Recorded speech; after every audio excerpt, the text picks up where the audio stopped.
अस्सलाम वालेकुम and a very warm welcome. आप देख रहे हैं आज पाकिस्तान और मैं हूं सिद्रा इकबाल। यकीनन हम सब की ख्वाहिश होती है कि हमारी ज़िंदगी में आसानियां हों, आराम हो, लग्जरी हो और उसी के लिए हम मेहनत कर रहे होते हैं। लेकिन कभी आपने सोचा है कि इतनी मेहनत के बावजूद भी यू फील लाइक आप एग्जॉस्टेड हैं और आपकी ज़िंदगी में वो रिदम नहीं है जो आप चाह रहे हों। एंड मोस्ट इम्पॉर्टेंटली लग्जरी की जब बात की जाए, I think it's more about a feeling. ख़ास तौर पे हम में से हर लोग यानी जिस तरह कुछ लोगों की तरफ आप देख के बड़े हसद के साथ, थोड़ा एनवी के साथ ये कहते हैं कि भाई इनकी ज़िंदगी तो बड़ी शहाना शान है।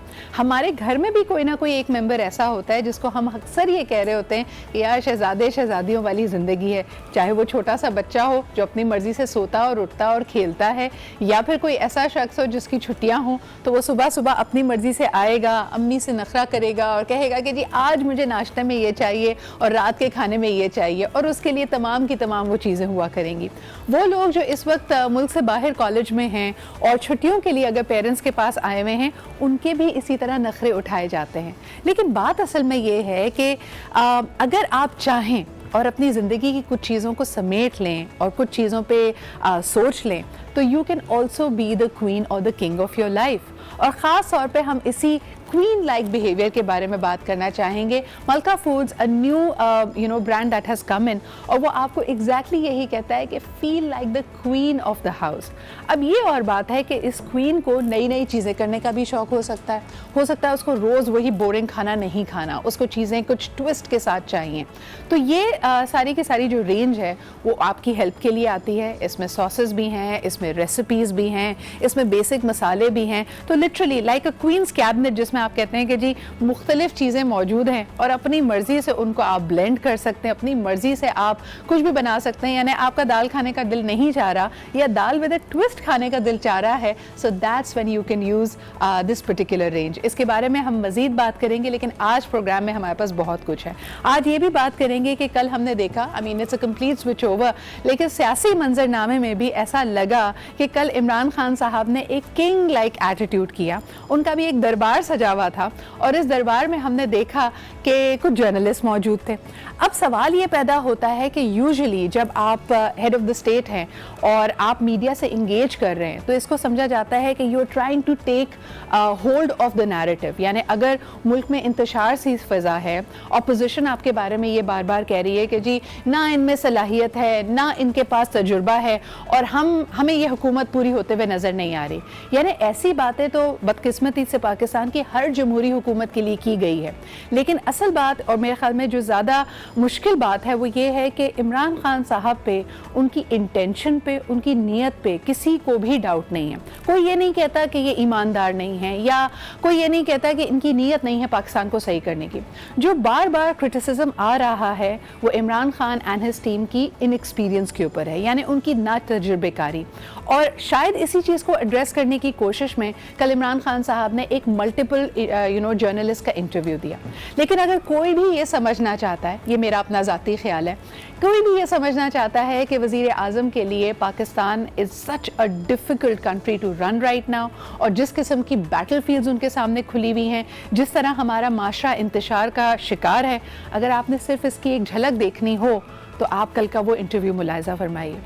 सीनियर जर्नलिस्ट थे, उसके अंदर हम देख सकते हैं कि एक तरफ बात शुरू होती थी करतारपुर के हवाले से, तो फिर दूसरी तरफ जरदारी साहब का जिक्र आ जाता था, फिर एनआरओ की बात होती थी, तो पर अचानक से आप आप बात करने लगते थे मुर्गियों और अंडों की। तो it did not really occur to me कि हमारा डायरेक्शन क्या है, और मेरे ख्याल में यही डायरेक्शन देना एक लीडर का सबसे बड़ा काम होता है। लेकिन ऐसा लगा कि it was more like a casual chit chat, जिसको शायद ब्रॉडकास्ट करने की ज़रूरत नहीं थी। लेकिन इस बारे में हम सीनियर सहाफ़ियों से भी बात करेंगे, और ये मेरी दानिस्ती एज अ व्यूअर मुझे ऐसा लगा, लेकिन हो सकता है लोगों का ख्याल इससे बरअक्स हो, उनको लगा हो कि वाकई कोई बहुत इंपॉर्टेंट बात है। क्योंकि मुझे लगा कि इन सवालात का जवाब देते देते ऐसा लग रहा था कि जर्नलिस्ट ऑन दी ऑफेंसिव हैं। मीडिया में भी इस वक्त काफ़ी डिस्ट्रेस पाया जाता है, इन सवालात का जवाब हम सब ढूंढ रहे हैं और मैं जर्नलिस्ट की भी इंटेंशन पे यहाँ पे डाउट नहीं करूँगी। Maybe what they wanted to do was वाकई इन सवालात का जवाब निकले, लेकिन जिस तरह इन चीज़ों को एड्रेस किया गया ऐसा लगता है कि it left me more confused. मुझे नहीं पता कि ये जो जर्नलिस्ट वहाँ मौजूद थे क्या उनका उनका एक्सपीरियंस मुख्तलिफ था, क्या उनको इमरान खान साहब बहुत काम लगे, क्या उनको लगा कि इमरान खान साहब ने उनके सवालात का वो जवाब दिया जो वो सुनना चाहते थे या जो जानना चाहते थे। इस पे भी मजीद बात करेंगे। And of course lastly we have an interesting discussion today.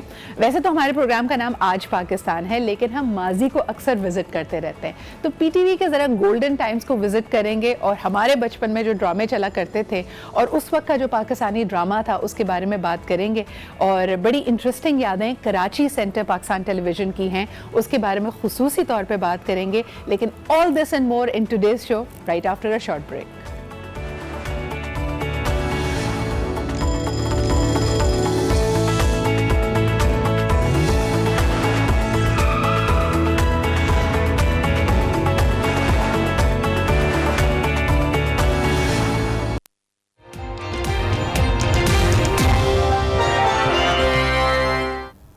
अहम खबर आपके साथ शेयर करेंगे। आपको बताएं कि कराची के इलाके डिफेंस खयाबानी मुजाहिद में कार में बम धमाके का मुकदमा, counter terrorism.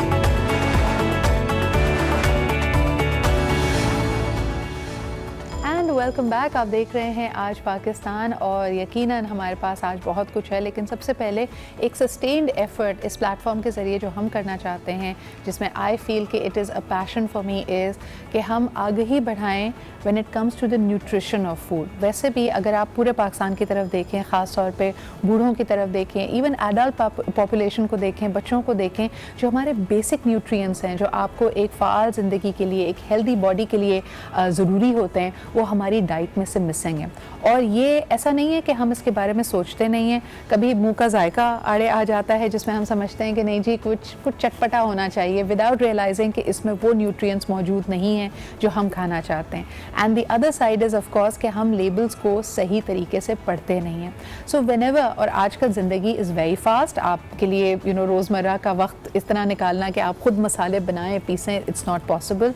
We are all going for readymade paste, sauces, recipe mixes, लेकिन उनके लेबल्स को पढ़ना और ये इंश्योर करना कि वो अच्छी क्वालिटी के हैं, that is really important. We have another range which is recently being introduce, इसका नाम है मलका, और ये अपने आप को क्वीन ऑफ टेस्ट के तौर पर पोजीशन कर रही है। यानी अगर आपने ये मसाले या सॉसेस ट्राई नहीं की तो उनका कहना ज़रूर ये है कि यू विल फील कि this is definitely different. And I was also surprise to know कि बड़ी इंटरेस्टिंग रेसिपीज़ हैं जो आम तौर पे आपको नहीं मिलती हैं। फॉर एग्जांपल लखनऊ की बिरयानी, अब यहाँ तक सिंधी बिरयानी, बॉम्बे बिरयानी, बाकी बिरयानी और ये लाहौर कराची की बिरयानी डिबेट विद आलू विदाउट आलू तो हम सुनते रहते हैं, लेकिन ये लखनऊ की बिरयानी कैसे होगी? So you must give it a shot. But more importantly जो अच्छी चीज़ है कि it's gluten free and it has no added MSG. Now these are big words जो हम अक्सर लेबल्स पे सुनते हैं। तो आज हमने सोचा कि why not call in an expert to explain to us कि MSG क्या है, उसके नुकसानात क्या हैं। हम सुनते रहते हैं लेकिन probably हमें इतनी आगाही नहीं है। And more importantly आज छोटे छोटे बच्चे भी gluten intolerant diagnose हो रहे हैं। इसकी क्या वजह है? Is it because of our diet, our lifestyle? We learn all that and more. आज हमारे साथ मौजूद हैं डॉक्टर ज़ेबा हक। You are a PhD in biochemistry और आप इस वक्त यूर डायरेक्टर, यानी ना सिर्फ ये खुद PhD है but now she counsels PhDs, she teachers PhDs जो लोग डॉक्टरेट परस्यू कर रहे हैं at the institute of biomedical sciences, Dow research institute of biomedical sciences and biotechnology. बहुत बहुत शुक्रिया डॉक्टर ज़ेबा हमारे साथ यहाँ मौजूद होने का। सबसे पहले बहुत सारे मसालों पे, चिकन बेस क्यूब्स पे और चीज़ों पे हम MSG अक्सर सुनते हैं, तो प्लीज़ एक्सप्लेन टू अस कि एक तो MSG कितना नुकसानदेह हो सकता है, कितना ख़तरनाक है, और जब हम ये क्लेम देखते हैं तो what does it mean for us? बहुत शुक्रिया। यहाँ मुझे सबसे पहले तो मैं शुक्रिया अदा करूँगी कि आपने मुझे यहाँ बुलाया और मुझे मौका मिला कि मैं इसके ऊपर बात कर सकूँ। सबसे पहले तो आपके जो सवाल हैं बहुत रेलेवेंट है कि MSG how much it is harmful, but what is MSG? First ये कि हमारी आवाम को ये तो पता चले कि MSG है क्या। MSG is monosodium glutamate, monosodium glutamate. It's amino acid जो कि प्रोटीन में होता है उसका सोडियम सॉल्ट बना दिया। लेकिन ये जो MSG है ना, बड़ी इंटरेस्टिंग बात ये मैं बताऊं, बहुत सारे लोगों को नहीं पता होती कि ग्लूटामिक एसिड वो क्लेम करते हैं जी ये तो प्रोटीन है, ये तो अमाइनो एसिड है और आप ले लेंगे तो कोई फर्क नहीं पड़ेगा, वो ये क्लेम करते हैं।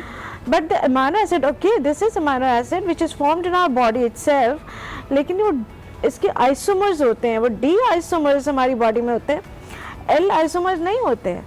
और अगर एल आइसोमर्स आपने ले लिया तो वो हमारी बॉडी में कुछ नहीं करेगा except for harming it. And what kind of harm are we talking वो about? प्रोटीन में इनकॉर्पोरेट नहीं हो सकता। सही। वो हर उस जगह पे जाके रिसेप्टर पे जाके एक्ट करेगा जहाँ पे उस डी अमाइनो एसिड को आना चाहिए था, उसको अपना काम करना चाहिए था और उसको जाके ब्लॉक कर देगा।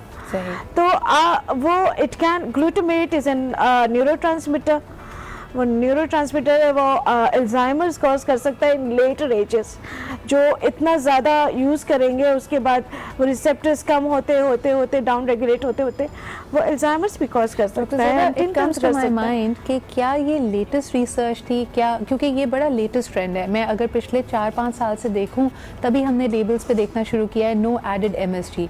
क्या इससे पहले नेग्लिजेंस थी? क्या इससे पहले यानी इस बात का इदराक नहीं था लोगों को?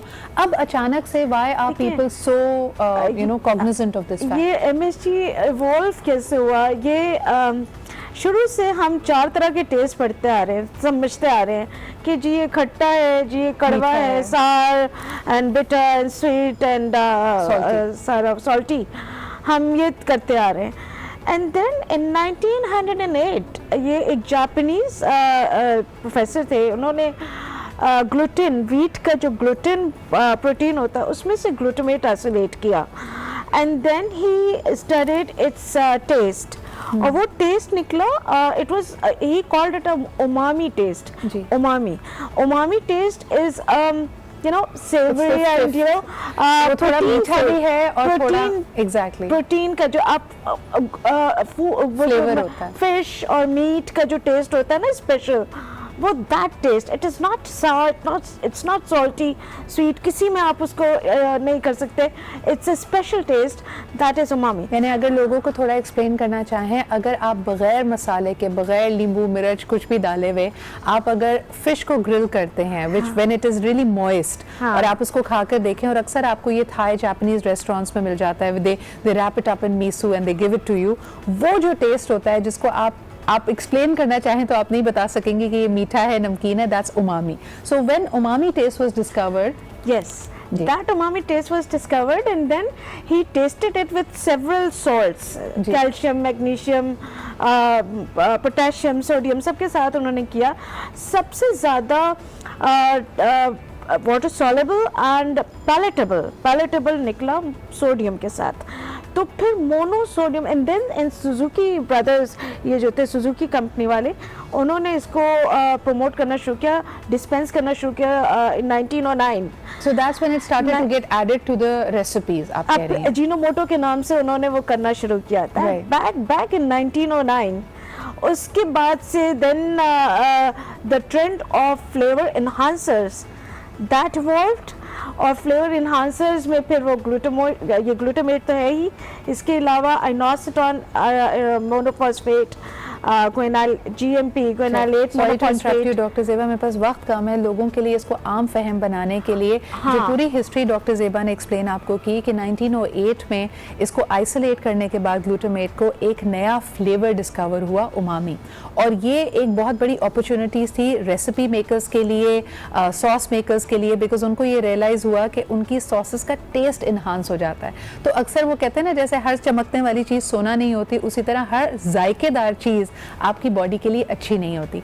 मजीद फिर रिसर्च से ये पता चला कि ये जो एडेड MSG है, एक तो इसका नेचुरल फॉर्म है जो प्रोटीन में ऑलरेडी मौजूद होता है, लेकिन जो ये केमिकल बना के जो ये लेटर ऑन अजीनोमोटो के नाम से भी सेल किया गया, जब इसको आप रेसिपीज में, सॉसेस में, मसालों में ऐड करते हैं तो मसाला जायकेदार तो बहुत होता है, लेकिन लेटर ऑन बॉडी में ये बहुत सारी प्रॉब्लम्स क्रिएट कर सकता है। जैसे आपने कहा कि नर्वस सिस्टम को अटैक करता है, अल्जाइमर्स हो सकता है, और बच्चों के लिए भी। अच्छा, I have very little time, doctor Zeba मुझे छोटे छोटे बच्चे हैं, gluten you find in all wheat based products, जिसमें पास्ता है, राइस है, आपकी रोटी में अक्सर होता है, हर तरह का ब्रेड और केक्स में ये पाया जाता है, और बहुत सारे बच्चे इसको अब नहीं खा पा रहे हैं, बल्कि बड़े भी ग्लूटेन इंटॉलरेंट हो गए। बच्चों में ज्यादा इंटॉलरेंस इसलिए होता है कि बच्चों के enzyme system is not that much developed, okay, ठीक है, and it is based on the concentration. अगर आप जितना ज्यादा ग्लूटेन लेते हैं ना, उतना ज्यादा इसका चांसेस बढ़ जाते हैं कि उसकी इरिटेशन होगी। It's basically it's allergy type, okay. अच्छा, ये जो हाँ जी, अगर ये जेनेटिकली प्रेडिस्पोज्ड अगर कोई होते हैं तो उनमें ये ज़्यादा होता है, लेकिन अगर एक बेसिक बच्चों में, एडल्ट्स में अलग अलग कॉन्सेंट्रेशन अगर उससे बढ़ जाता है ना, तो फिर वो एलर्जी कॉज कर सकते हैं।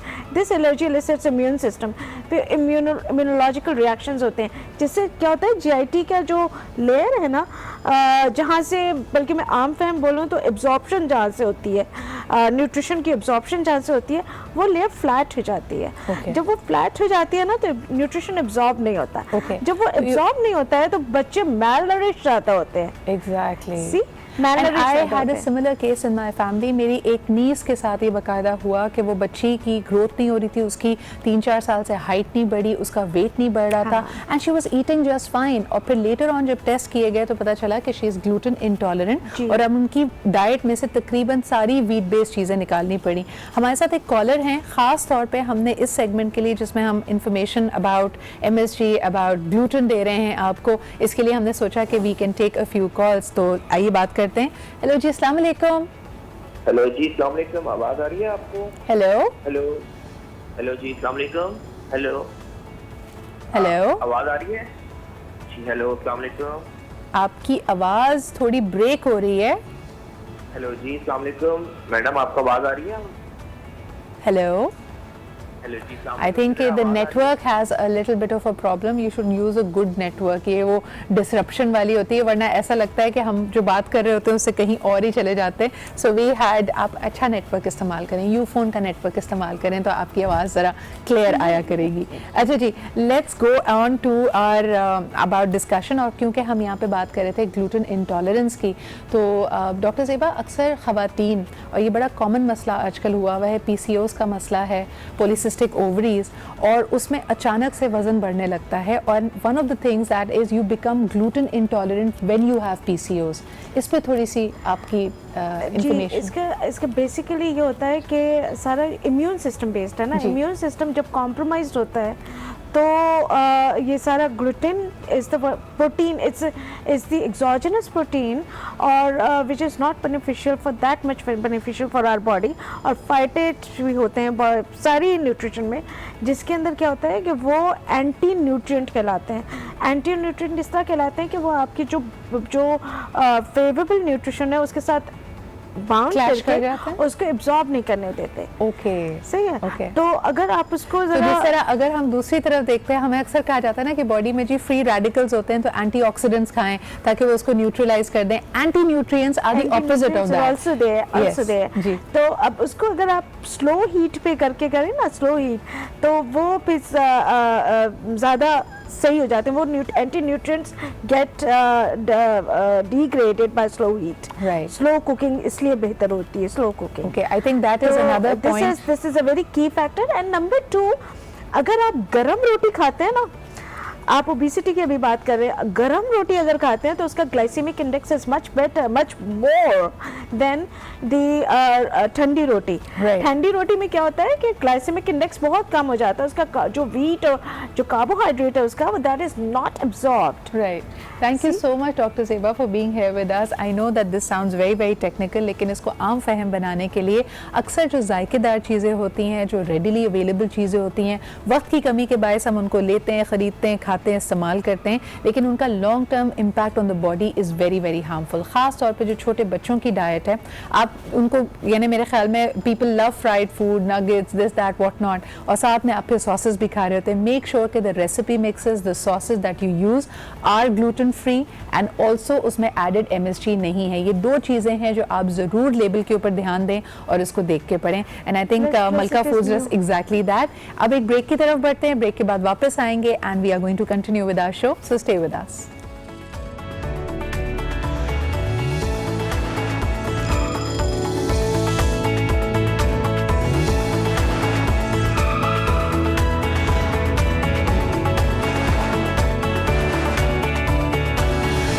From a very informative topic, let's move to the headlines. आज की top stories, what is in focus? Let's take a look. हफ्ते मैं देखूंगा सारों ने मुझे रिपोर्ट्स दी हैं कि अब तक उन्होंने क्या अचीव किया, वो आगे क्या करने जा रहे हैं और कॉस्ट कटिंग कितनी की। ये 3 चीज़ों के ऊपर मैं इंशाल्लाह इस हफ्ते के ऊपर फैसले करूंगा। हो सकता है हम कई वजीरों को चेंज करें। मैं आपको यकीन दिलाता हूं कि अगर आजम स्वाति की गलती हुई वो खुद रिजाइन करेंगे। वज़ीर आज़म इमरान खान का ओहदा संभालने के बाद पहला मीडिया इंटरव्यू। पहले रोज 100 रोज़ में ही तब्दीली का सफ़र तब्दील। इमरान खान को मिड टर्म इलेक्शन नज़र आने लगे। 10 दिनों में काबीना में तब्दीली का इंदिया भी दे दिया।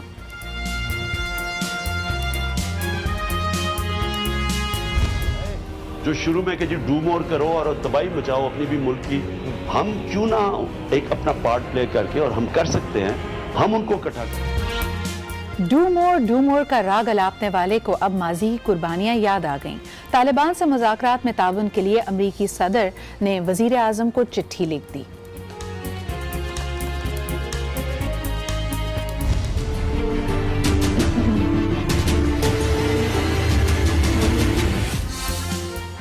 गवर्नर हाउस की दीवारें गिराने से लाहौर हाईकोर्ट ने हुकूमत को रोक दिया। ताहम जिले इंतजामिया का तजावुजात के खिलाफ ऑपरेशन जारी।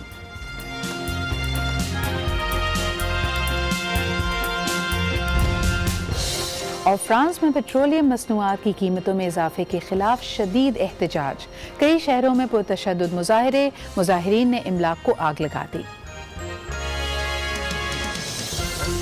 जी जनाब, तो इस वक्त अगर आप तमाम ही हेडलाइंस को देखें, what is in focus is the fact कि कल इमरान खान साहब ने अपना ओहदा बतौर वज़ीर आज़म पाकिस्तान संभालने के बाद पहली मीडिया इंटरेक्शन की। इस इंटरेक्शन पे मिले जुले तासुरात आपको मिलेंगे। जो सहाफ़ी हज़रात वहाँ पे मौजूद थे, 7 जर्नलिस्ट वहाँ पे मौजूद थे, जिसमें से 1 खातून और 6 मेल जर्नलिस्ट थे। All of them were very senior. पहले तो लोगों की इसकी डाइवर्सिटी पे मैंने देखा कि सोशल मीडिया पे काफ़ी एहतजाज आया। लोगों ने इस बात को अपनी रिजर्वेशन का इजहार किया कि ख़वातीन इस पैनल में कम थी, और ऐसा अक्सर ही देखने में आ रहा है। यानी एक तरफ इंक्लूसिव और डाइवर्स अप्रोच की बात की जा रही है, पाकिस्तान की डाइवर्सिटी को सेलिब्रेट करने की बात की जा रही है, लेकिन वो तमाम ही टास्क फोर्स जो कि तश्कील दी जा रही हैं प्राइम मिनिस्टर के लिए, उसमें हम देखते हैं कि डाइवर्सिटी बराए नाम है, ख़वातीन नहीं है, माइनॉरिटीज़ नहीं है, मुख्तलिफ लोगों की यानी मुख्तलिफ अफकार के लोग वहाँ पर मौजूद नहीं होते। खैर बहरहाल दूसरी तनकीद जो हमने देखी कि ये एक कॉन्सनट्रेटेड इशू बेस्ड इंटरेक्शन नहीं थी। ऐसा नहीं था कि वज़ीर आज़म साहब ने कहा कि आज मैं इन जर्नलिस्ट के साथ बैठ के मईशत पे बात करूंगा या सियासी मामलात पे बात करूंगा, अंदरूनी मुल्क के जो दाखिला पॉलिसी है उसके हवाले से बात करूंगा। ऐसा लगा कि हर जर्नलिस्ट को मौका दिया गया कि वो अपनी मर्जी का सवाल करें, लेकिन इस सवालात की वजह से बतौर व्यूअर हम काफ़ी कंफ्यूज हुए। हमें ये समझ नहीं आया कि क्या ये जो नैरेटिव जो हमें मुंतशिर नज़र आता है पाकिस्तानी मीडिया पे, उसको यकजा करने की कोशिश थी। वज़ीर आज़म ने अपना पर्सपेक्टिव प्रेजेंट करना था, लेकिन ऐसी एक सूरत हाल ज़रूर सामने आती है कि तमाम जो क्वेश्चंस थे वो काफ़ी अग्रेसिव क्वेश्चंस थे। उसमें सवाल का जवाब लेने की कोशिश कम नज़र आई, हमें क्यूरोसिटी कम नज़र आई, लेकिन ऐसा लगा कि हर सीनियर जर्नलिस्ट ये ज़रूर चाहता है कि वो वज़ीर आज़म साहब को लाजवाब कर दे। उन्होंने बहुत अच्छी बैटिंग की, लेकिन बहरहाल ये भी जानना पड़ेगा कि why were we so hell bent on making him defensive. हमारे साथ सीनियर जर्नलिस्ट जनाब डॉक्टर मोहित पीरज़ादा मौजूद हैं। आप भी इस पैनल में शामिल थे। आपसे पूछते हैं कि आपका क्या तजुर्बा रहा, हाउ वाज द एक्सपीरियंस इस इंटरेक्शन से, आपने क्या पाया और क्या आपको आपके सवालात के जवाब मिले? अस्सलाम वालेकुम डॉक्टर साहब। डॉक्टर साहब, why were all the journalist, जितने जर्नलिस्ट वहाँ पे मौजूद थे बड़ी अग्रेसिव बॉलिंग कर रहे थे, आपने कैसा पाया इस एक्सपीरियंस को? देखिए, आप सही कह रही हैं। कम अज कम 6 प्राइवेट टेलीविजन चैनल के, सैटेलाइट टेलीविजन चैनल के 6 एंकर्स थे, एक मॉडरेटर थे पीटीवी के जी। 6 थे, उसमें से कम से कम 3 जो थे वो बहुत ही ज्यादा एग्रेसिव थे। अब लेकिन वो स्टाइल ही ऐसा बन चुका है पाकिस्तानी मीडिया में कि आप उस वक्त तक आपको अहम या इम्पोर्टेंट नहीं समझा जाता जब तक कि आप बहुत शिद्दत से, बहुत एग्रेशन से बात नहीं करते। सही। और आपके इंट्रोडक्शन में जो आपने कहा कि बहुत से जो सवाल पूछे गए वो इतने नेशनल लेवल के नहीं थे जिन्हें कि प्राइम मिनिस्टर से उठाया जाता। खासकर फरोही नेचर के सवाल थे, बड़े जाती किस्म के सवाल थे, कोई क्लियर एजेंडा नहीं था। तो इसको पॉजिटिव तरीके से भी देख सकते हैं कि प्राइम मिनिस्टर की टीम ने, प्राइम मिनिस्टर हाउस की तरफ से ना तो सवाल मतलब मांगे गए, वरना दुनिया में ऐसा होता है कि अगर आप किसी चीफ एग्जीक्यूटिव को मिले तो आपको पहले अपने क्वेश्चन उसकी आउटलाइन देनी पड़ती है। हमने जब भी इंडिया में किसी लीडर से बात की है या अमेरिका में बात की है तो आपको पहले एक आउटलाइन देनी पड़ती है। आपको खुला टाइम कभी नहीं मिलता कि आपको 90 मिनट या 100 मिनट मिल जाए चीफ एग्जीक्यूटिव के साथ। तो यहाँ पे उस तरह से नहीं था। उसको मीडिया ने कोई बहुत ज्यादा इफेक्टिवली शायद यूज नहीं किया, बिकॉज मुझे तो कम अज कम महसूस हुआ कि बहुत ज्यादा सवालात को नेशनल इकोनॉमी के हवाले से होना चाहिए था, नेचर डायरेक्शन पे होना चाहिए था, फॉरेन पॉलिसी पे होना चाहिए था, IMF पे होना चाहिए था। वैसा नहीं हुआ। बहुत ज्यादा सवाल बहुत ही प्रोही नेचर के। एंड डॉक्टर साहब एक और चीज़ जो हमने नोट की कि ऐसा नहीं लग रहा था कि इंफॉर्मेशन या रिसर्च बेस्ड सवालात थे।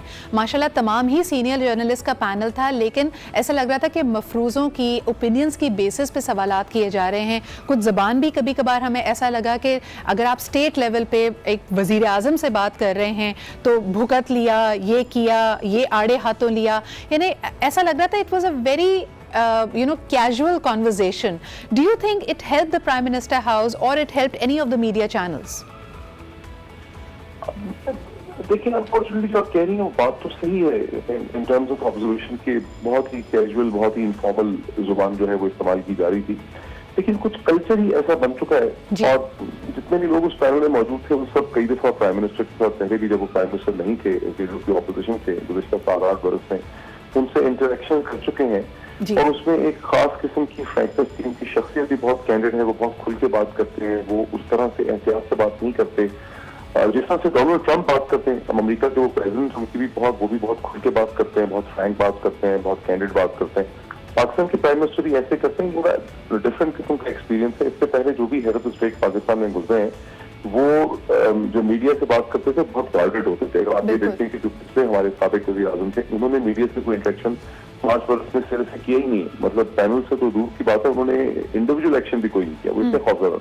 लेकिन डॉक्टर साहब आपको याद होगा कि परवेज़ मुशर्रफ बतौर प्रेसिडेंट पाकिस्तान इस तरह की इंटरेक्शंस करते थे। He used to have a room full of journalist, जिसको if I am not wrong Kamran Shahid sahab moderate करते थे। लेकिन a lot of time has passed since then. मुझे ये बताइए कि जिस तरह आपने खुद भी इशारा दिया कि तमाम ही जर्नलिस्ट जो वहाँ पे मौजूद थे उनकी पहले भी इंटरेक्शन हो चुकी है। आपने भी कई दफ़ा वज़ीर आज़म इमरान खान साहब को इंटरव्यू किया जब वो वज़ीर आज़म नहीं थे। आपने इस 100 दिन में when he has now become the prime minister has dealt with the toughest of challenge, जो उन पे एक इल्ज़ाम लगाया जा रहा है कि ये इतने तजुर्बेकार नहीं हैं, आपने वज़ीर आज़म इमरान खान में 100 दिन के बाद या बतौर वज़ीर आज़म क्या तब्दीली देखी? देखिए, पहले के मुकाबले में वो ज्यादा रियलिस्टिक होते चले जा रहे हैं, वो ज्यादा कॉशियस होते चले जा रहे हैं। इसी इंटरेक्शन को आप देखें जो 90 मिनट का उनका इंटरेक्शन है, इसमें शाह महमूद कुरैशी साहब के हवाले से उनको बम्पर के पर्सन फेंके गए, लेकिन उन्होंने बहुत ही एहतियात से उसको डील किया। शाह महमूद हो या असद उमर हो या कोई भी कैबिनेट मिनिस्टर हो, प्राइम मिनिस्टर ने किसी किस्म का एडवर्स कमेंट जो है किसी स्पेसिफिक पर्सनैलिटी पे नहीं दिया।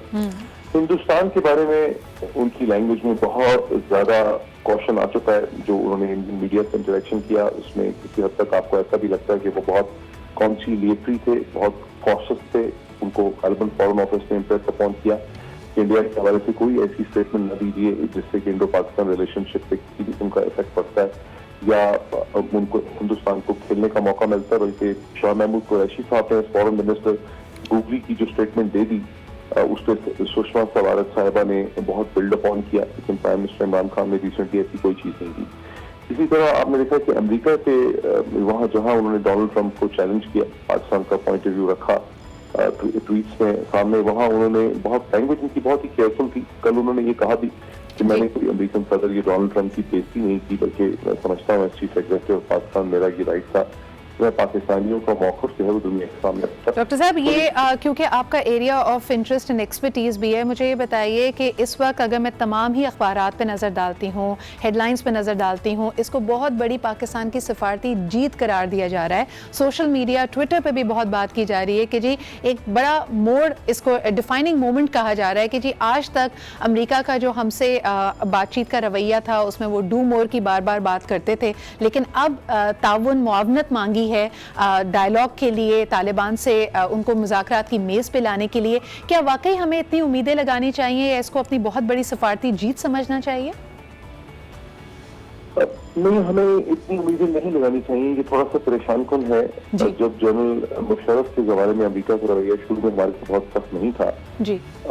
जो लैंग्वेज तो अमेरिका की बहुत ज्यादा डूम और की उस वक्त चेंज हुई जब जनरल मुशर्रफ से वो इक़्तिदार बाहर आए। पाकिस्तान के अंदर एक यूनिपोलर किस्म की गवर्नमेंट थी जिसमें प्रोविंसेस और सेंटर और फौज सब एक ही नुक्ते के ऊपर थे। जब वो हुकूमत हटी और पीपल्स पार्टी की गवर्नमेंट 2008 में आई जिसमें पाकिस्तान में डिफरेंट फैक्शन रूल कर रहे थे, उस मौके पे अमेरिका का रवैया ज्यादा जारहाना हो गया। तो किसी हद तक तो ये है कि चूंकि इमरान खान की हुकूमत को ना सिर्फ उनके पास सेंट्रल में गवर्नमेंट है, उनके पास केपी में गवर्नमेंट है, पंजाब में उनके पास गवर्नमेंट है, पाकिस्तान की मिलिट्री स्टैब्लिशमेंट उनके साथ खड़ी नजर आती है क्योंकि वो कह भी रहे हैं और मिलिट्री स्टैब्लिशमेंट भी कहती है, दुनिया को नजर आ रहा है। तो अमेरिका को ये सूरत हाल और चीन की भी तायद हासिल है और मिडिल ईस्ट में भी उन्होंने सक्सेसफुल डिप्लोमेसी की है।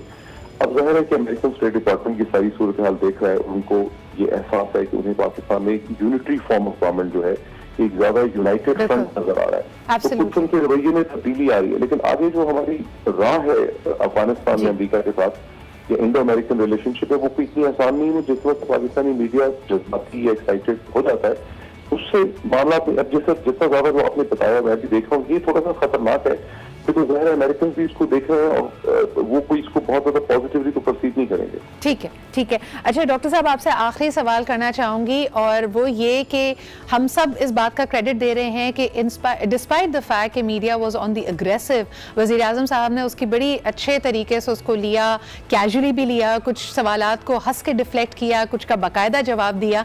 लेकिन एक ऑब्जर्वेशन ये भी आई कि ये वो तमाम सहाफ़ी थे जो कहीं ना कहीं ऐसा लगता है, ये ऑब्जर्वेशन है लोगों की, कि पीटीआई के लिए और ख़ास तौर पर वज़ीर आज़म इमरान खान साहब के लिए एक सॉफ्ट कॉर्नर रखते भी हैं। जो उनके बिगेस्ट क्रिटिक्स हैं, जो सबसे ज़्यादा स्पाइटफुल होते हैं, जो सबसे ज़्यादा तेज़ किस्म की उन पर तनकीद करते हैं, वो इस पैनल में हमें नज़र नहीं आए।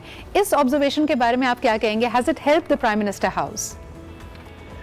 देखिए ये सही भी है सही नहीं भी है। कामरान शाहिद जिसमें भी बहुत अग्रेसिव थे, वो अगर आप इलेक्शन से कुछ दिन पहले से अब तक देखें तो कामरान शाहिद जो है वो बहुत ही एंटी पीटीआई, एंटी गवर्नमेंट और एंटी इमरान एजेंडे को लेकर चल रहे हैं जी। उसके लिए यूट्यूब में उनके सारे प्रोग्राम्स आप आके देखें तो वहाँ पे आपको ये बात बड़ी वाज़ेह तौर पर नजर आती है जी। लेकिन ये some of the most aggressive journalist जो है उसमें नहीं, लेकिन वो होंगे भी नहीं।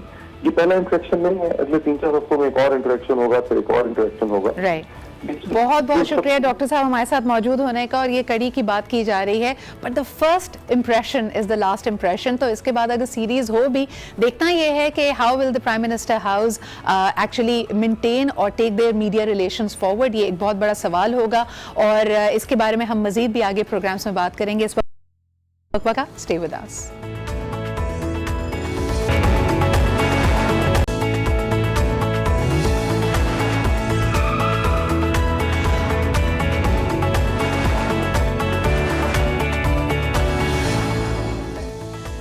Welcome back. आप देख रहे हैं आज पाकिस्तान और यकीनन आज की इस डिस्कशन का मुझे बहुत बेसब्री से इंतज़ार था। हम बहुत अरसे से कोशिश कर रहे थे कि हमारे लिविंग लेजेंड्स को आपके सामने लेके आएँ और मेरे ख्याल में आपने पिछले हफ्ते भी देखा कि हमने हसीना मोइन साहिबा को और अयूब खावर साहब को बुलाया था और बात की थी पाकिस्तान के ड्रामास के गोल्डन एज के हवाले से।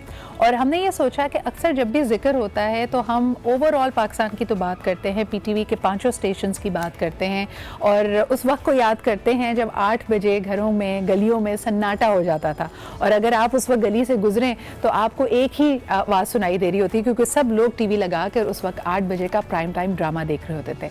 आज बल्क में काम हो रहा है, बहुत सारे चैनल से बहुत अच्छा काम हो रहा है, लेकिन अच्छे काम से मुराद शायद कुछ लोगों की अच्छा ओएसटी, अच्छी प्रोडक्शन क्वालिटी रह गई है, कहानी ऐसा लगता है कहीं खो गई है। और ख़ुसूसन जब ये बात करते हैं तो इस गोल्डन एज में बहुत बड़ी कंट्रीब्यूशन रही है पाकिस्तान टेलीविज़न के कराची स्टेशन की।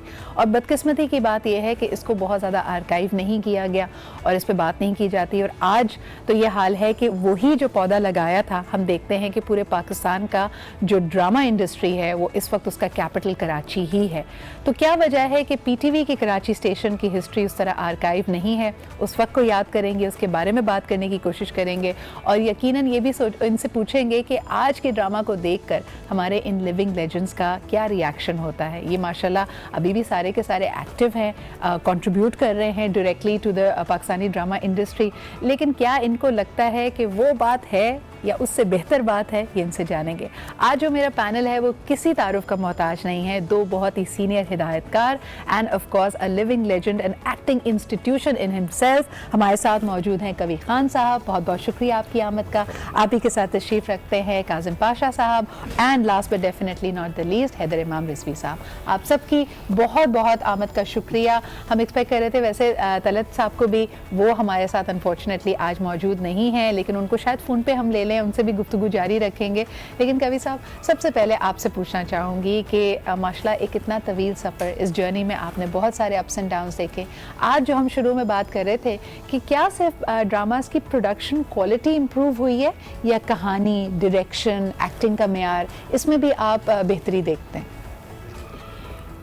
असल में ये तो आप नहीं कह सकते कि अब इस ज़माने में प्रोडक्शन अच्छी नहीं हो रही है और पहले बहुत अच्छी होती थी। ये हर दौर में ऐसा कहा जाता है। हमारे अब्बा कहते थे कि हमारे ज़माने में ऐसा होता था, और ये भी कहते थे कि उनके अब्बा कहते थे हमारे दादा के उस ज़माने में ये होता। तो हर ज़माने के और 10 साल के बाद हर चीज़ बदल जाती है। सही। यहाँ तक कि रिश्तों की जो एक दूसरे से रवायात और कदरें और अखलाकियात और ये वो 19-20 आता रहता है। बुजुर्ग जो है वो बुरा मानते रहते हैं और बच्चे जो है वो खेलते खेलते रहते हैं, आगे बढ़ते रहते हैं, बहुत सी चीज़ें बना लेते हैं, बहुत सी चीज़ें तोड़ देते हैं। सही। तो मैं ज़माने को तो कुछ नहीं कहता। हाँ, जो चीज़ मेरी नज़र में बदली है वो ये है कि थोड़ी सी कमी इस बात की महसूस होती है, वो है ना, हर एक शय ने मुसीबत में साथ छोड़ दिया, हमें हयात कहीं तू भी यार दी तो नहीं। तो वो अखलाकियात की जो एक हदूद है वो हम कुछ रुके नहीं है कहीं, वो क्रॉस करते जा रहे हैं। यानी एक दूसरे से जो हमारे रिश्ते हैं वो टूटते जा रहे हैं। सही। और कुछ इस रफ्तार से टूट रहे हैं कि हम पिछली चीज़ों को बिल्कुल भुलाते जा रहे हैं।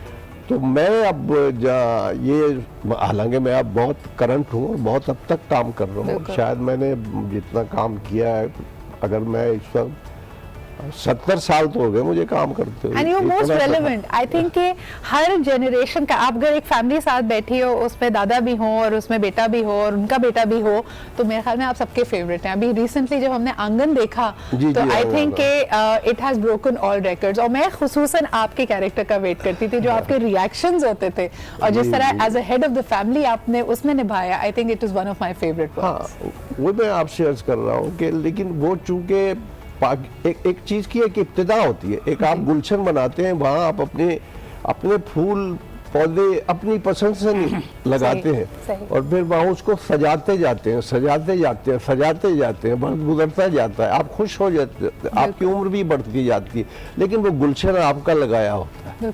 तो ये मैंने जो इब्तिदा की थी, पाकिस्तान में उस वक्त पहला टीवी आया था, तो आप देखें, अगर मैं उसका पहला हीरो था तो मेरे लिए बड़ा एक 3 महीने के बाद तो कहा गया था कि भाई अब आप इस ड्रामे के हीरो हैं, तो एक तारीख बन गई और ये हो गया।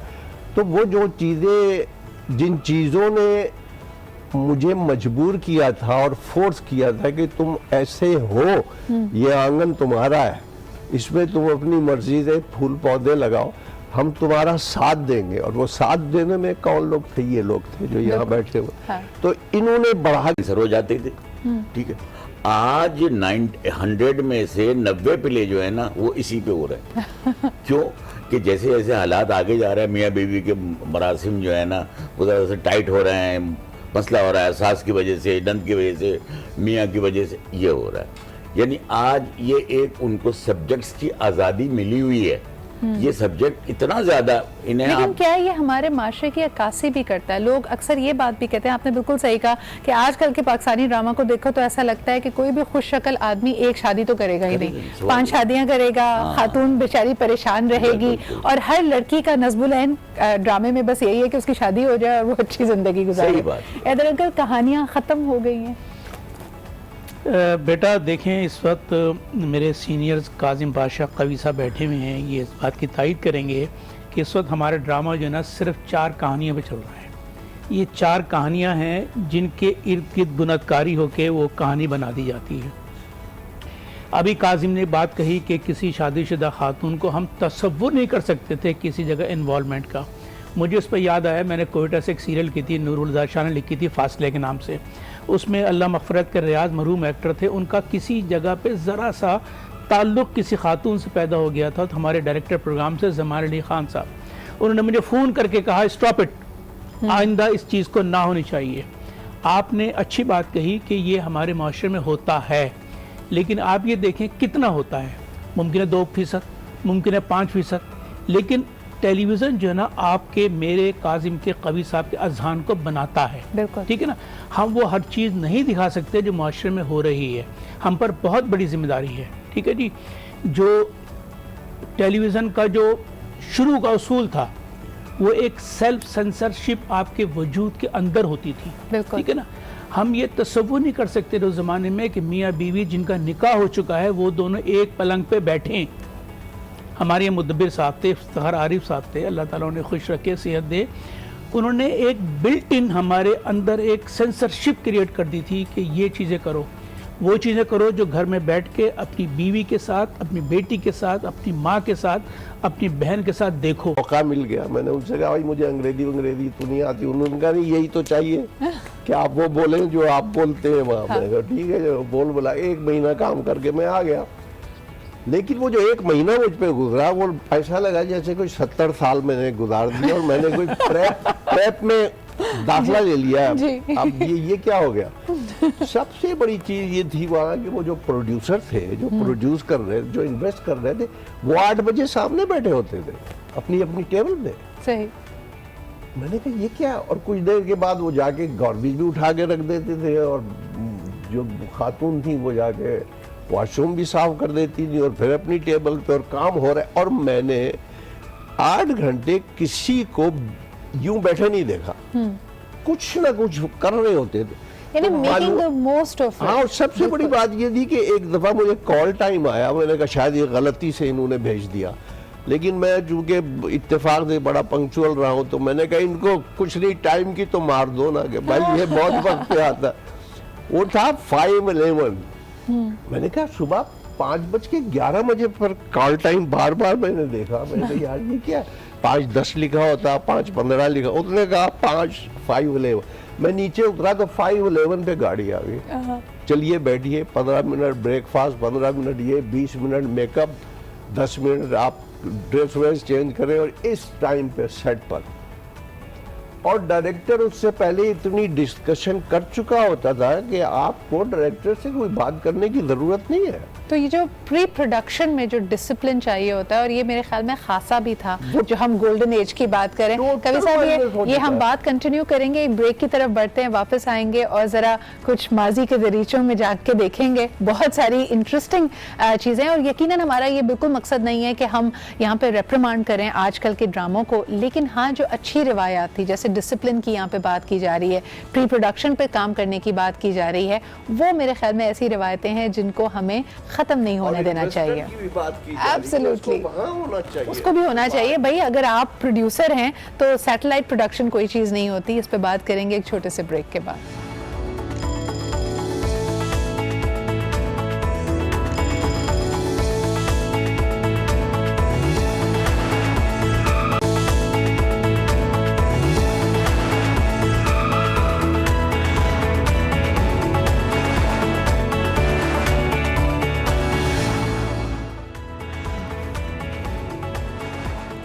जी जनाब, और हम बात कर रहे हैं यहाँ पे पाकिस्तान की गोल्डन एरा ऑफ प्लेस के हवाले से, जो कि ना सिर्फ पाकिस्तान में बल्कि पूरे बड़े सग़ीर में, पूरी दुनिया में मशहूर होता था। और मुझे अच्छी तरह याद है कि पीटीवी के हवाले से ये कहा जाता था, बिकॉज़ टेलीविज़न की बुनियाद पाकिस्तान में पीटीवी के थ्रू चली, तो वो जो डायरेक्टर्स थे ना सिर्फ उनके पास इंटरनली उनके असातिज़ा होते थे, उनको ट्रेन किया जाता था, बल्कि उनको बैरून मुल्क, जर्मनी, मलेशिया, अपने अपने जॉनराज में ट्रेनिंग के लिए भेजा जाता था कि वहाँ पर आप प्लेस को बाकायदा पढ़िए और वो सिकॉन्डमेंट करके आइए। और फिर उसके बाद उसकी एक मुद्दत होती थी कि अपने से जो असिस्टेंट्स हैं, जो जूनियर्स हैं, उनको भी आपने सिखाना है। लेकिन अब ऐसा लगता है कि टेक्नोलॉजी बड़ी आसान हो गई है। लोग अगर एडिटिंग जानते हैं, मीडिया साइंसेस तो बाकायदा पाकिस्तान में पढ़ा भी जा रहा है, लेकिन अभी उनकी बारी नहीं आई जो बाकायदा पढ़ के बेचारे डायरेक्ट करें। अभी जो हम सारे आपको टेलीविजन स्क्रीन पर नज़र आते हैं, हम हादसाती तौर पर आ गए और उसके बाद हमने ऑन द जॉब सीखना शुरू कर दिया। लेकिन काज़िम अंकल, आपसे पूछना चाहूँगी कि जो अभी थोड़ी देर पहले हम कैप्टन ऑफ द शिप की बात कर रहे थे, एक सवाल मेरे जहन में हमेशा आता है कि आप लोगों ने टेलीविज़न की बुनियाद रखी थ्रू PTV, फिर जब प्राइवेट मीडिया पाकिस्तान में आया तब भी तो आप ही लोगों को कंसल्ट किया गया था, यानी आप लोगों ने you try to help them counsel. किसी ने मेरे बाबा की तरह अर्ली रिटायरमेंट ली, किसी ने काम ख़त्म करके फिर साथ में प्रोडक्शन हाउस शुरू किया। तो जब आप लोगों ने प्राइवेट मीडिया की भी बुनियाद डाली तो फाउंडेशन लड़खड़ा कैसे गई? ये ख़राब कहाँ से हुआ मामला? देखिए, बात ये हुई कि स्टार्ट में जब ये प्राइवेट मीडिया आया, और जैसे आपने ये कहा बिल्कुल सही है कि प्राइवेट चैनल्स भी हमारे, अच्छा उसमें बहुत सारे हम जैसे दोस्त, अब आप छुप छुपा के भी काम करते थे, जहीर अंकल थे, आप बाबा, सभी लोगों ने टीवी में मुलाजिम थे, तनख्वाह लेते थे टीवी से, लेकिन छुप छुपा के भी बाहर, किसको बुरा लगता है 4 पैसे ज्यादा आ रहे होंगे, ये भी कर लेते थे भाई, ठीक है। अच्छा, लेकिन अब हुआ ये कि आहिस्ता आहिस्ता वो जो प्राइवेट मीडिया है ना, वो डायरेक्टर, राइटर, एक्टर सबके हाथ से निकल के, और वो जमा होता रहा प्रोड्यूसर के हाथ में जो पैसा लगा रहा है, इन्वेस्टर चैनल के हाथ में, यानी चैनल्स ने अपने मीडिया हाउसेस बना लिए। इस वक्त 1-2 चैनल ऐसे रह गए हैं कि जो मुझसे, जिसने बेचारे ने कहानी 14 महीने से बगल में दबा के घूम रहा है, उससे ले ली, वरना मीडिया हाउसेस हैं, जितने चैनल्स हैं सबके, वो सब्जेक्ट फाइनल करते हैं, उनकी एक कमेटी बना दी जाती है हर चैनल के अंदर कि तुमने ये लेना है, देखो लड़की पे जुल्म दिखाओगे तो हिट होगा, वो उसको 1-2 थप्पड़ पड़ने, हाँ, बीवी पे तुम जलील कर दो, ठुड्डे लगवा दो मियाँ से, वो हिट होगा, ठीक है ना, वो इस टाइप के वो। अच्छा, अब दूसरा मरहला आया राइटर का, जी राइटर कौन हो, उन्होंने जो फलानी, उन्होंने कहा फलानी, उन्होंने कहा वो इतने पैसे ले, पैसे की को हमारे ज़माने में राइटर को मैक्सिमम 10,000 रुपये पर एपिसोड मिलते थे, आज राइटर 1.25 लाख रुपए पर एपिसोड लेते हैं, अगर गलत नहीं कह रहा हूँ हैदर माम, 1.25 लाख रुपए। ये मेरा के बीच में कुछ राइटर से आवाज, उन्होंने कहा कि काजिम 140 लेती हूँ, 1.25 लाख ले लूंगी पर क्या कह रहे हो, 1.25 लाख पे तो ड्रामा बनता था जी। ये एक कैफियत आ गई। प्लस फिर आर्टिस्ट की चॉइस भी उसी के हाथ में है कि इसमें, यानी कास्टिंग डायरेक्टर कुछ नहीं होता। अभी थोड़ी देर पहले ऑफलाइन बात हो रही थी, ये मेरा दोस्त है, मुझे ये पसंद है, आप इसको कास्ट कर लीजिए। बिल्कुल सही कह रही है। फिर अब डायरेक्टर की मजलूमियत मैं बता रहा हूँ आपको, डायरेक्टर की मजलूम।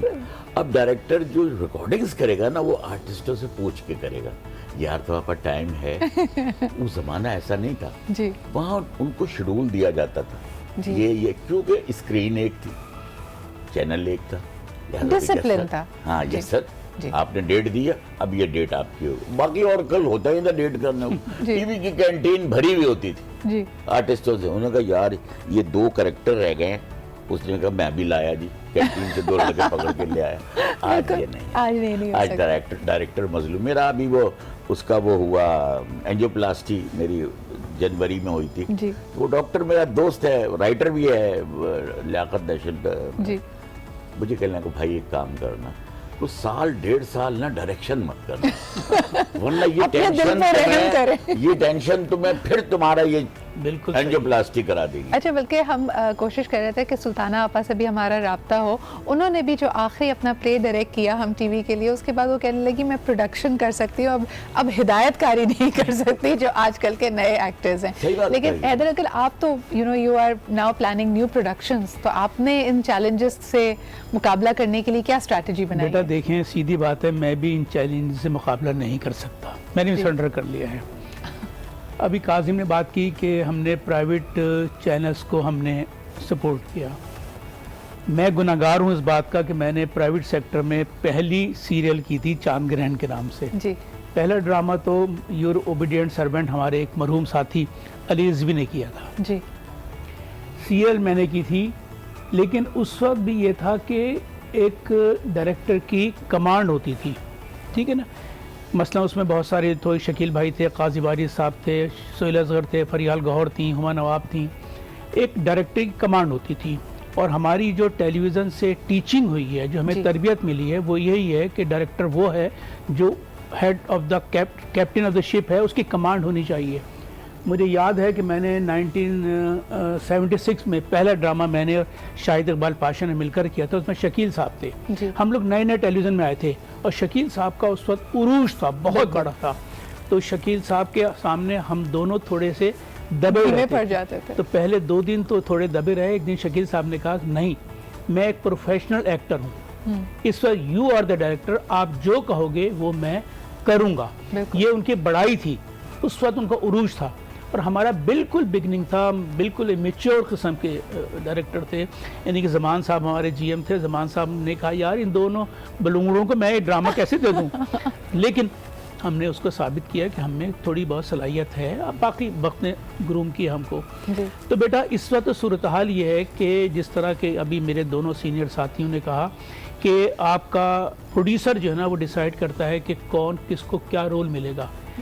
आपको मैं ये बिल्कुल सच बता रहा हूँ, उस वक्त में इस वक्त सूरत हाल ये 2000 रुपये रोज़ पे डायरेक्टर काम कर रहा है। उसको सुबह चैनल में दिया जाता है स्क्रिप्ट, ये 20 सीन तुमने करके लाने हैं। अच्छा, ये उसे नहीं, ये नहीं पता होता पीछे क्या था, आगे क्या है, हाँ। किसके क्या मुझे गेटअप देना है, क्या तासुर देना है।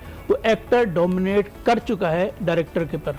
असलम अजहर साहब जो हमारे बाबा टेलीविज़न में, वो एक बात कहते थे कि पहले डायरेक्टर डोमिनेट करता था मार्केटिंग पे, आज मार्केटिंग डोमिनेट करती है डायरेक्टर पे कि ये चीज क्लिक होगी।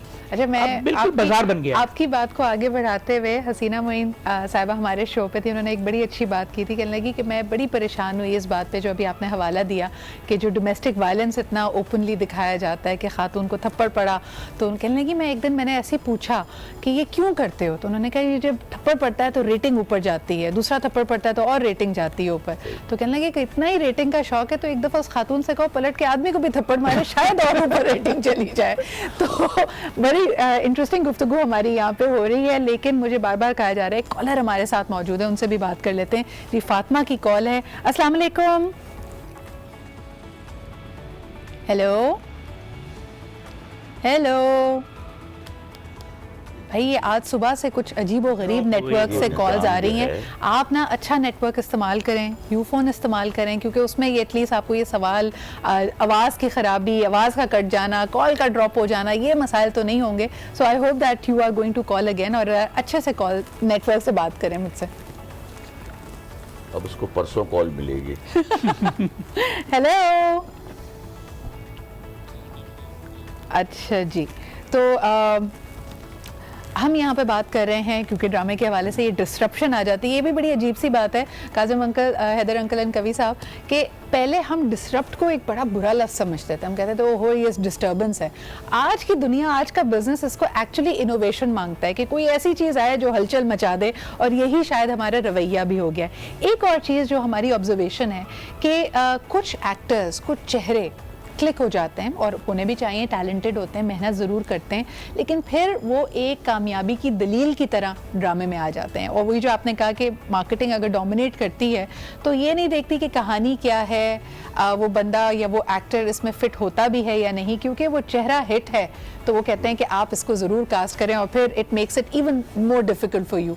इस इशू के बारे में आप क्या सोचते हैं कवि साहब? इसके बारे में कुछ नहीं हो सकता। ये तो जब मैं पहली फिल्म मैंने की थी और मैं वहाँ गया था, तो जो रवैये और जो फिल्म का माहौल था और सारा कुछ मैं उनमें रहा, और उसके बाद मैंने 12-13 फिल्में बनाई और ज़्यादातर फ्लॉप हुई। Master of making flop film भी मैं था और दूसरों के कहने पे बहुत अमल करता था और हमेशा ये सोचता हमेशा मीडिया के हवाले से, एक तो हम इंटरनल प्रॉब्लम्स की भी बात कर रहे हैं, लेकिन जो हमारे देखने वाले हैं जिनका मीडिया से ताल्लुक नहीं है, उनका एक लव एंड हेट रिलेशनशिप है ख़ास तौर पे पाकिस्तानी मीडिया के साथ। यानी वो पसंद भी करते हैं ड्रामों को, सेलेब्स को भी पसंद करते हैं, लेकिन हमेशा जो एक कंप्लेन रही है वो है कि जी टेलीविज़न का या मीडिया का माहौल अच्छा नहीं है। ये माहौल कौन डिटर्मिन करता है? पहले एक ज़माने में पीटीवी में लोग कहते हैं कि आप लोगों के लिए मुश्किल होती थी कास्टिंग, बिकॉज ख़वातीन या पढ़ी लिखी लड़कियां, उनको लाना, उनको कास्ट करना, उनकी फैमिलीज़ को कन्विंस करना बड़ा मुश्किल होता था। आज जबकि बहुत अच्छे बैकग्राउंड से पढ़े लिखे लोग इसमें आना चाहते हैं, आज भी यही क्वेश्चन मार्क मीडिया के माहौल पे क्यों लगाया जाता है? इस पर बात करेंगे एक छोटे से ब्रेक के बाद।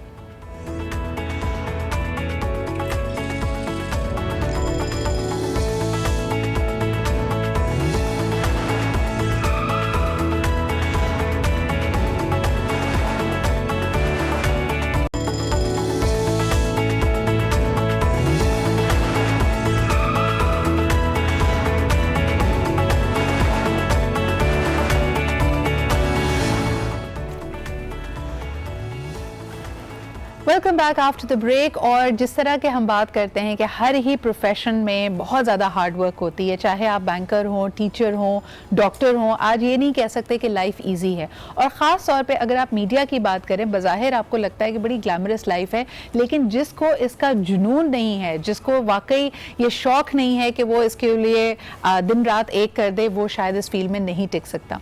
लेकिन जो लार्जर लोगों की हम बात करना चाहेंगे, माशरे की बात करना चाहेंगे कि डिस्पाइट द फैक्ट कि यहाँ पे बहुत ज़्यादा अट्रैक्शन है, ग्लैमर है, ग्लिटर है, लोग इसके बारे में एक दो राय रखते हैं, इसको पसंद भी करते हैं, अच्छे काम को, टैलेंटेड लोगों को अप्रिशिएट भी करते हैं, लेकिन अगर आप सोशल मीडिया पे जाके देखें तो इनको बुरा भला भी उतना ही कहते हैं, उतना ही ये इल्ज़ाम भी लगाते हैं कि जी मीडिया का माहौल अच्छा नहीं है, जो लोग मीडिया का हिस्सा हैं वो अच्छे लोग नहीं हैं। अच्छा काज़िम अंकल, हैदर अंकल, कवि साहब, आप लोगों ने माशाल्लाह पूरी ज़िंदगी इस फील्ड में गुजारी है, ये इल्ज़ामात कोई नए नहीं हैं।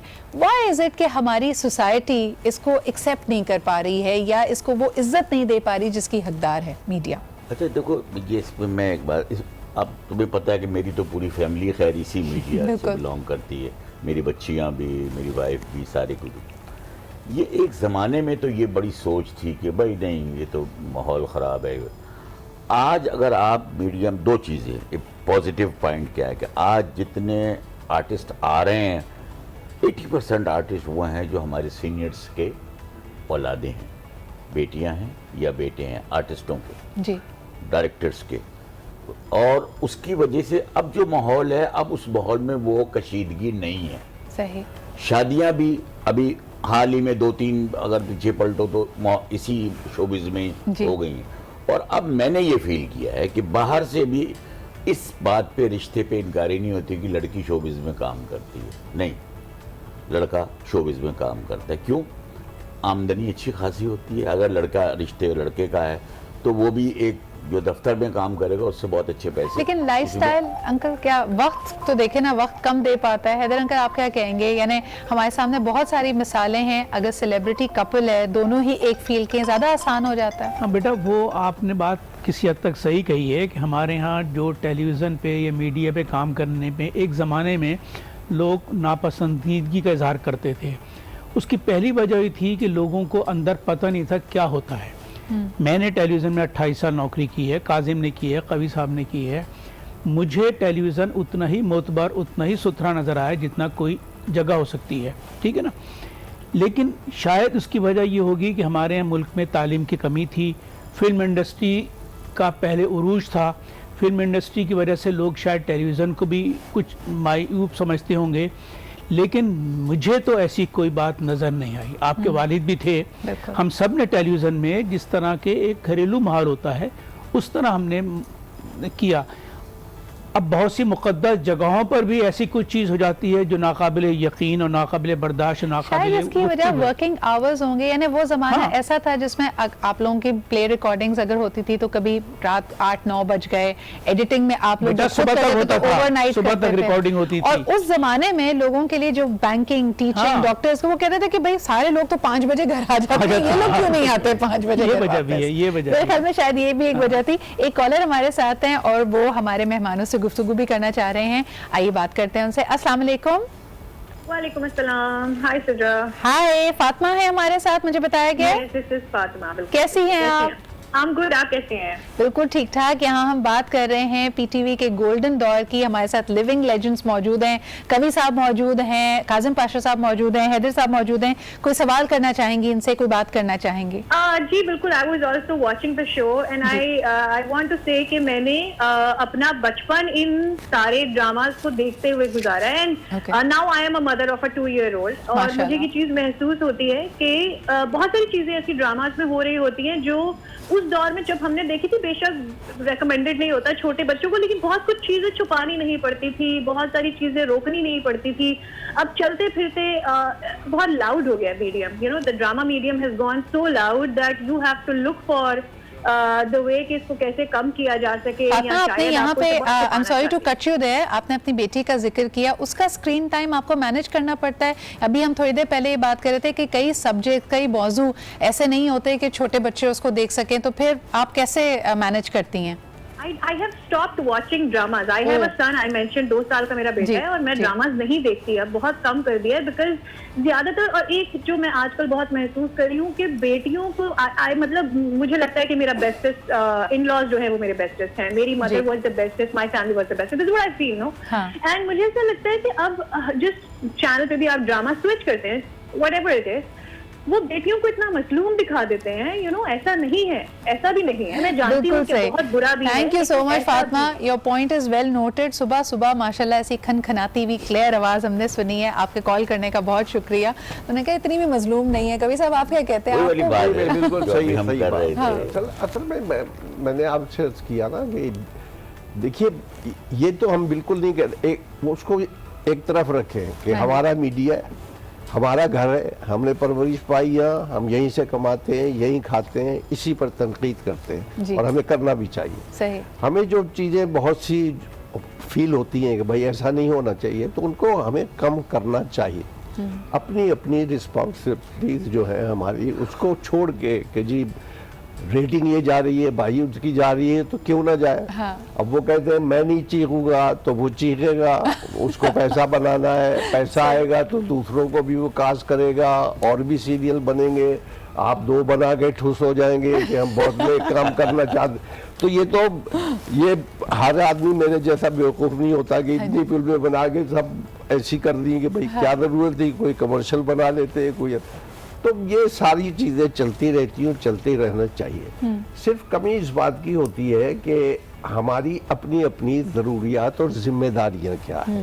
ये एक खूबसूरत सा शहर है जिसमें हम लोग बस रहे हैं, मीडिया से मैं बात कर रहा हूँ, उसमें हमें मालूम होना चाहिए कि भाई अब हमारी फैमिली, चूँकि अब इतनी शादियां हो गई, इतना हो गया, अब हम ये नहीं कह सकते कि जी मीडिया में काम करना बहुत बुरा है, बहुत बुरा है। और ये वो एक जमाने में था, 25-30 साल पहले वो था कि ओ हो रिश्ते मुश्किल हो जाते थे बेटियों के और बेटों के। लेकिन कुछ मुश्किलात तो हैं कवि साहब। अभी हम बात कर रहे थे जब बीच में ज़रा हाउस फाइनेंसिंग का और बाकी, यानी एक बात तो ये है ना कि क्योंकि कोई एसोसिएशन नहीं है, हमारी मीडिया फ्रेटर्निटी को अभी भी एक हवाई रोज़गार तस्वुर किया जाता है। यानी आज जब तक आप काम कर रहे हैं, आपके पास प्रोजेक्ट्स हैं, बहुत अच्छी बात है। कल अगर खुदा न खासा किसी आप मुश्किल में पड़ते हैं तो ना कोई आपको इंश्योरेंस देता है, ना आपको कोई घर देता है लेके, ना आपको कोई बैंक कर्जा देने के लिए तैयार होगा। तो ये वो मुश्किलात है जो अब माशाल्लाह, अब देखें प्राइवेट मीडिया को भी अगर 10 साल से ऊपर हो गया है, प्राइवेट मीडिया के अलावा आप लोगों को काम करते, तो ये चीज़ें तो एक तरह से स्ट्रीमलाइन हो जानी चाहिए थी। एक और मैं बात यहाँ पे ज़रूर करना चाहूँगी कि जो हम बात करते हैं ना दो राय की, यानी हमारी दोहरी सोच है इस हवाले से, मुनाफिकत भी है थोड़ी सी माशरे की। आप किसी डॉक्टर को, इंजीनियर को, फौजी को, पुलिस वाले को कभी कोई ये ताना नहीं देता, जो शख्स मीडिया पे ज़रूर काम कर रहा होता है उसको घर वाले कभी ना कभी ये ज़रूर कहते हैं भाई अपनी ड्रामेबाजी स्क्रीन पे ही किया करो, घर में आके ड्रामेबाजी मत किया करो। काजिम अंकल, इसके बारे में क्या कहेंगे आप? भाई देखो, ये एक तो ये लफ्ज़ जो है ना, अब ये इसको उर्दू अदब में कह लो शामिल हो गया है। ये ड्रामेबाजी एक कैफियत का नाम है। क्या आप जरा सा संजीदा हों, ड्रामेबाजी। आप बहुत ज्यादा कॉमेडी करें, ड्रामेबाजी। मतलब वो ये हो गया। वो देखो, जो मैं एक जो अभी आपने बात की सिक्योरिटी के हवाले से, और इसके बाहर के सारे मुल्कों में हर चीज़ की एक एसोसिएशन, एक यूनियन है। बिल्कुल। फनकारों की एक यूनियन है। जब हम कभी यहाँ से मैं प्ले लेके गया अमेरिका जी, तो वहाँ वो एसोसिएशन एनओसी देती है। वो एनओसी देती है कि हाँ, ये जो रोल हैं, ये हमारे यहाँ का कोई आर्टिस्ट जो है ना, ये इंटरेस्टेड नहीं है करने में, लिहाजा इनको एनओसी दे दे। ठीक है। यानी वो वहाँ की डायरेक्टर्स की वहाँ यूनियन है, कैमरामैन्स की वहाँ यूनियन। यहाँ बदकिस्मती की इक्विटीज़ बनी जी, इक्विटीज़ बनी, और फिर वही अंदर से जो हमारे प्राइम मिनिस्टर कहते हैं करप्शन की नज़र हो गई। सही, ठीक है ना।